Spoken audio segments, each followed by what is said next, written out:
আসসালামু আলাইকুম। Welcome back to my channel Pakistan পিঠা। চলে আসলাম পিঠা পাকা নিয়ে। শীতের দিনে পিঠা পাকা না খেলে কেমন লাগে চিন্তা করলাম আজকে তোমাদেরকে তেল পিঠা অথবা পাকান পিঠা আমরা যেটাকে বলি সেটা তোমাদেরকে তৈরি করে দেখাবো।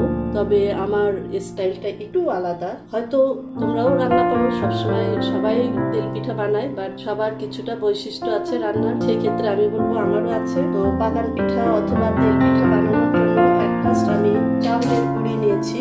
আমি 2 কাপ পরিমাণ চাউলের গুঁড়ি আমি মেজারমেন্ট কাপের সাহায্যে মেপে দেখাচ্ছি। 1 কাপ নিলাম।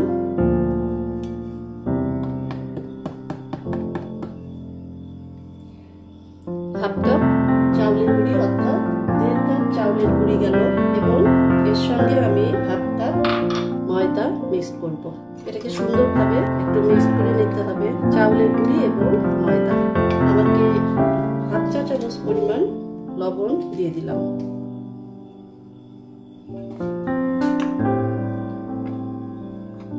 খুব সুন্দরভাবে আমি মিক্স করছি। মিক্স করার জন্য আমাকে সুন্দরভাবে একটা কাঠের চামচ আমি ব্যবহার করছি এবং এটা দ্বারা খুব সুন্দরভাবে মিক্স করব। এবং যে পানিটা আমি ব্যবহার করব এটা এই যে এরকম হাতে দিলে সহ্য করতে পারি, এরকম একটা লেভেলের পানি দিয়ে আমি এটাকে গোলাটা তৈরি করে নিব। এটাকে পিঠার গোলা বলে আমাদের দেশে।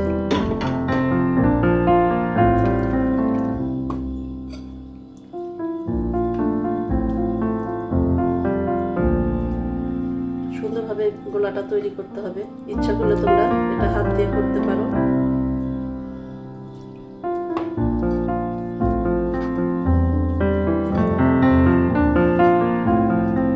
আমাদের দেশে এটাকে পাকান পিঠা বলে। আমরা অবশ্য উত্তরবঙ্গের লোক। আমার মা আমাদেরকে ছোটবেলায় শীতের দিনে প্রায় পিঠা বানিয়ে খাও। আমরা ভাই বোনও বেশি ছিলাম, আম্মাকে অনেকগুলি পিঠা বানাতে হতো। পানিটা আমি একটু দেখে দেখে দিব যে কেমন পানিটা লাগে আমার। আমি 2 কাপ পরিমাণ পানি অলরেডি দিয়েছি। যদি প্রয়োজন হয় আমি আর একটু পানি দিব।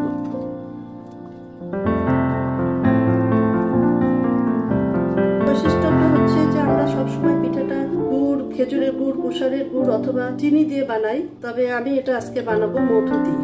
এটা অবশ্য আমি শিখেছি আমার শ্বশুর বাড়ি থেকে। আমার শ্বশুর বাড়ি এলাকায় মধু দিয়ে ওরা তেল পিঠাটা তৈরি করে। ওরা অবশ্য পাকান পিঠা বলে না, ওরা তেল পিঠাই বলে। ইচ্ছে করলে এখানে আমরা দুধও ইউজ করতে পারি। আমি অবশ্য আজকে দুধ দিচ্ছি না, তবে আমার বৈশিষ্ট্য যেটা সেটা হচ্ছে আমি মধু দিই। আমার বাসায় অনেকগুলি মধু জমা হয়েছে, আমি মধুটা সৎ ব্যবহার করতে যাচ্ছি।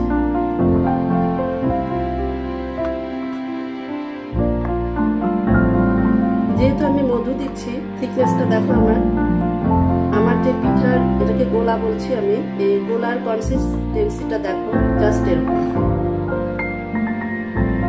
আমি এখানে হাফ চা চামচ পরিমাণ বেকিং পাউডার দিয়ে দিচ্ছি, জাস্ট সামান্য পরিমাণ।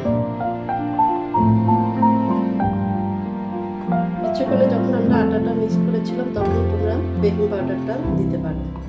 আমি আরো একটু মধু দিব এখানে, আমার কাছে মিষ্টির পরিমাণটা কম মনে হচ্ছে।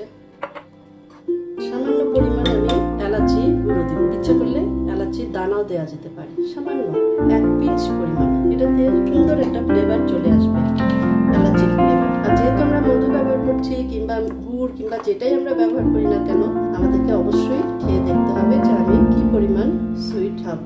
এক একজন এক এক স্টাইলে মিষ্টিটা খেয়ে থাকে, কেউ হালকা কেউ ডিপ। তবে তেল পিঠার একটা বৈশিষ্ট্য যেটা সেটা হচ্ছে তেল পিঠাতে বেশি মিষ্টি দেওয়া যায় না। তেল পিঠাতে যদি আমরা বেশি মিষ্টি দিই তাহলে এটা পিঠাটা ভালো হয় না, হালকা মিষ্টি দিতে হবে। জাস্ট এটাকে আমি এখন আধা ঘন্টা রেস্টে রাখবো। আধা ঘন্টা পরে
একদম বলের মতন হয়ে যাচ্ছে।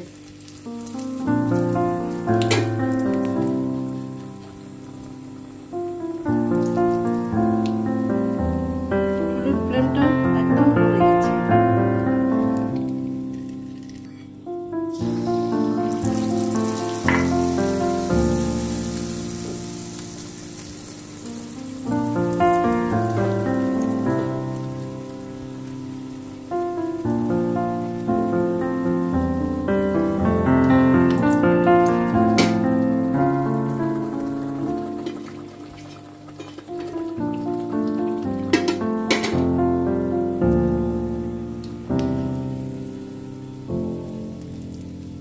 দুই কাপ আটা দিয়ে প্রায় 15-20টা পিঠা আমার হয়ে গেছে এবং খুব দ্রুত হয়ে যাচ্ছে কিন্তু চটপট।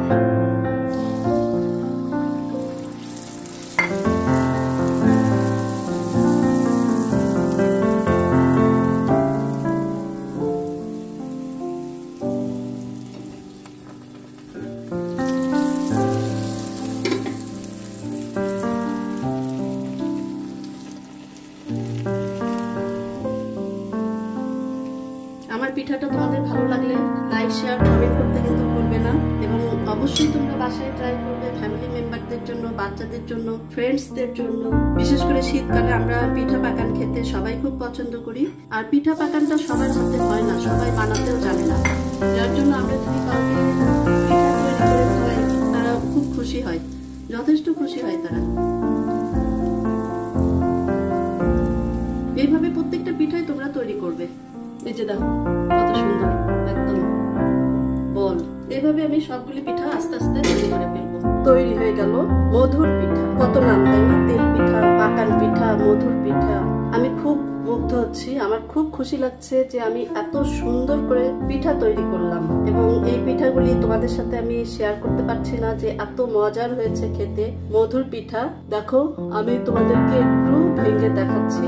এই দেখো একদম সফট, একেবারে মুখের ভিতর দিলে কাপড়ের মতন, দেখছো দুই দিকে আলাদা হয়ে গেছে, এখানে কোনো রকম আটা দলা হয়ে নাই, একদম দুই দিকে দুটো চলে গেছে। এত সুন্দর পিঠা, ভীষণ সফট। তবে আটাটা আমার খুব ভালো ছিল, একদম মিহি আটা।